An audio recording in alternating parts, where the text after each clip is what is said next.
wonderful surprise from James, Kollecting Chaos, when I got home from work. Here it is. It's a package of comic books, most likely, right? Check out his channel, guys, and I'm gonna open this and I'll be right with you.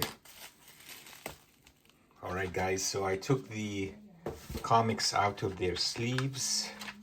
There were 2 comic books James included in this, and the sleeves that James uses, take a look here. A high quality Mylar sleeve, right? These sleeves alone are $2 each when you buy them. They're not cheap, right? And you never have to change them. So I actually use a similar brand, not the same brand, for my comics, and they last forever. You never have to change your sleeves for the comic books ever, right? And that's one advantage of them. So let's see what James sent me. And actually one of them is, I've been looking forward to reading this. This is Energon Universe 2026 special number 1. I don't collect moderns, but this is a beautiful arts, right?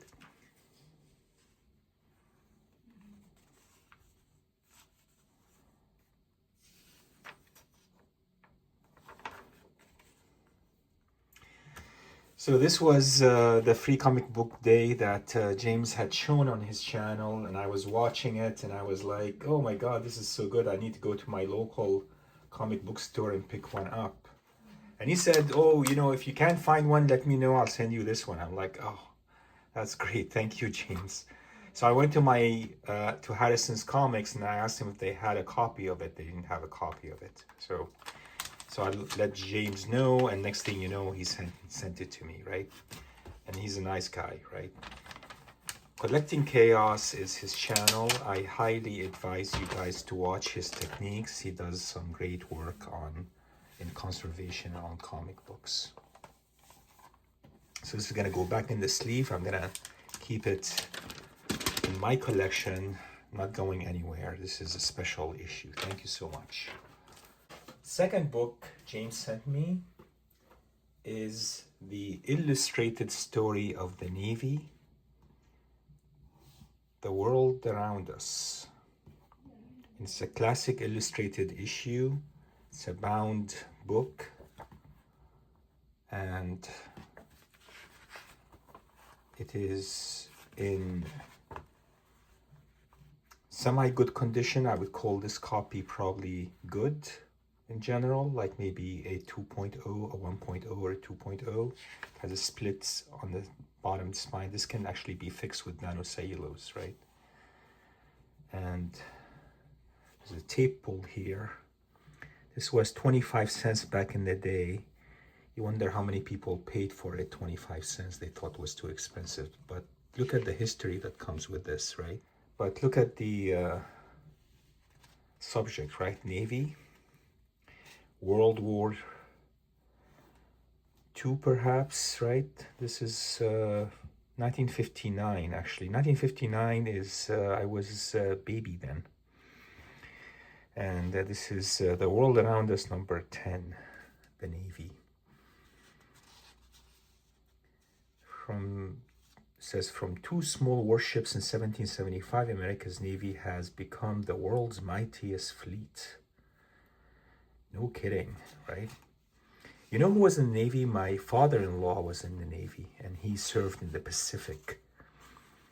And it was horrendous time, and he never really talked about it much because he just wanted to spend his retirement in peace. And that was, a lot of his friends, of course, didn't come back and during World War II.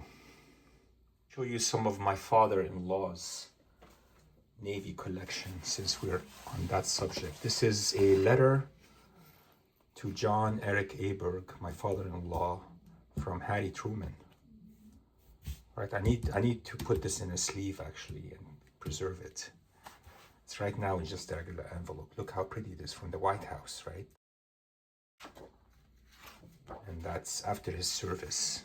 President Truman, of course, is the one who ended the war. And these are some of his documents that I kept, including letters and things like that, right?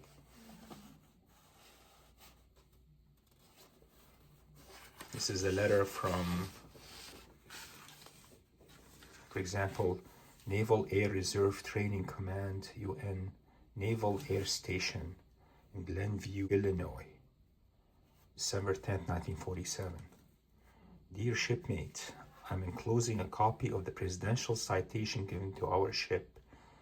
It was my privilege and honor to present all of you at Washington and to receive the citation from the Secretary of the Air, the Honorable John Nichols Brown. The ceremonies were very impressive. My only wish was that each one of you could have been here. So signed by G.A.T. Washburn. Very nice.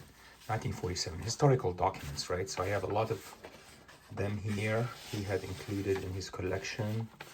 Some I can't show you because they are private, but some are rather public and I can perhaps show you. This is the Secretary of the Navy, Washington, D.C. The President of the United States takes pleasure in presenting the Presidential Unit Citation to the United States ship Lunga Point. So he was on Lunga Point. And her attached air squadrons participating in the following operations. Look at the operations. They're all listed. Iwo Jima operation, February 16th to March 8th, 1945. My father-in-law was in that. Look at that. That's amazing. Extraordinary heroism, right?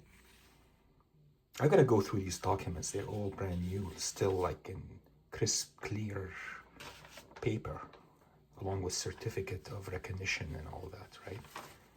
So I've got to keep these and preserve them for future generation. This is a certificate that is honoring John Eric Aberg, who is a member of the Armed Forces, our great and glorious country. This community takes a personal pride in the knowledge that your efforts and sacrifice will prove to be a vital factor in our inevitable victory. May God bless you. I mean, people cared back then, right? Really, you got recognized, you got honored. Country was not divided as it is today, and we were really, at the cusp of becoming the United States of America. So he served on the USS Lunga Point, and here's a picture of it, right? This is a Christmas card, a little bent here. I can always press that. All seasons greetings to mom and pop and girls and his sisters. I wish that I could be with you all for Merry Christmas and Happy New Year, Eric. Right? Very nice. The greatest generation, guys. Don't forget that. Wow. Well, thank you, James. Thank you very much for this. I appreciate it very much. Check out, guys, James' channel, Kollecting Kaos. He does lots of conservation videos. You can learn tons from him. And we'll see you guys next time.